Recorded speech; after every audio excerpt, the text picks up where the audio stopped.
The core of the story revolves around Joseph, the 11th of Jacob's Israel's 12 sons, and the first son of his favored wife Rachel.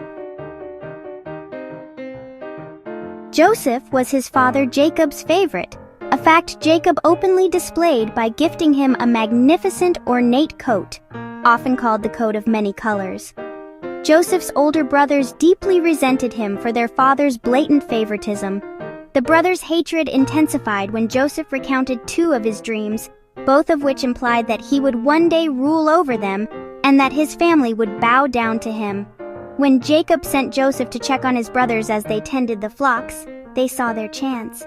They plotted to kill him, but the eldest, Reuben, intervened, suggesting they throw him into a pit instead, planning to rescue him later.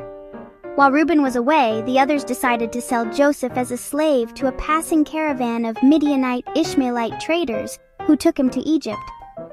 To cover their crime, the brothers dipped Joseph's beautiful coat in goat's blood and presented it to Jacob, leading their father to believe a wild animal had killed his favorite son. Jacob was devastated. Potiphar's house. In Egypt, Joseph was sold to Potiphar, a high official of Pharaoh. God was with Joseph, and he quickly rose to manage Potiphar's entire household. Potiphar's wife falsely accused Joseph of trying to assault her after he rejected her advances. Joseph was thrown into prison. Even in prison, Joseph found favor and began to interpret the dreams of his fellow inmates, including Pharaoh's chief cupbearer and baker. Years later, when Pharaoh had disturbing dreams that no one could interpret, the cupbearer finally remembered Joseph.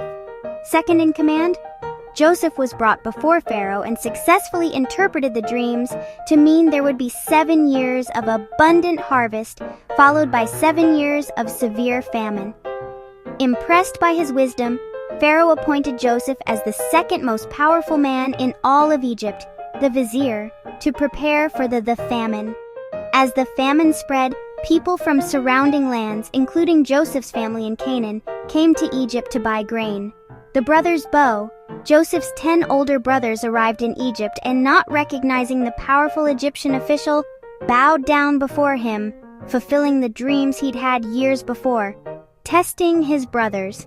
Joseph recognized them but did not immediately reveal his identity. He tested them multiple times to see if they had changed, eventually requiring them to bring their youngest brother Benjamin to Egypt. The revelation. After a dramatic series of events, Joseph could no longer contain his emotion.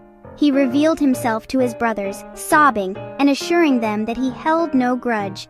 He believed that God had sent him ahead to Egypt to preserve their family's lives during the famine. Reunion.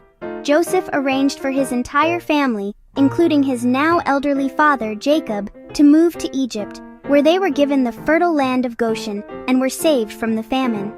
The story ends with Joseph living a long, successful life and ultimately forgiving his brothers for their terrible deed, a profound demonstration of faith in God's plan and the power of reconciliation.